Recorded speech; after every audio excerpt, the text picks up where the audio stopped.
Many of us grew up absorbing the idea that equality was the most important and most noble goal of the large social movements pertaining to civil rights, women's rights, LGBTQ+ rights, and disability rights.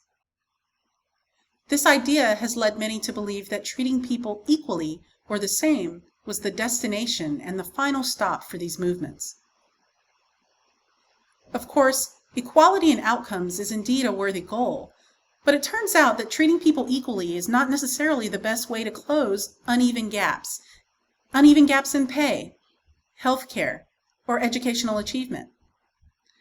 That's because the system in which we all operate has inequities built within it. These inequities are called systemic inequities. Some inequities were intentionally built to exclude, like redlining. And some remain because current equal policies maintain old inequities, like using historical sales to value property, for example. When our systems were founded, the people allowed to work and play within them, cisgender, heterosexual, able-bodied Protestant white males with property, had a lot more in common with each other than not. The systems we all operate within today were built with them in mind. As we have opened the doors to people who are different from that historic norm, racially, culturally, by socioeconomic status, gender identity, sexuality, language, and ability status, we've become more aware of roadblocks that exist that hinder progress for folks who are different from that historically dominant group. To be clear, recognizing systemic inequities doesn't mean hindering progress for any one group of people. It simply means recognizing and removing barriers that such a system has embedded within it, so that each individual can achieve their own potential.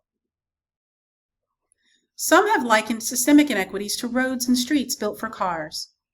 Suppose you realize that a better built system would be one that would extend thoroughfares to bicycles, skateboarders, and wheelchair users. Doing so would be preferable because it would lower emissions, increase exercise, and provide more access for various types of transport. Now suppose you treated all of these modes of transportation and movement the same, and simply opened roads built for cars to bikes, skateboarders, and wheelchair users.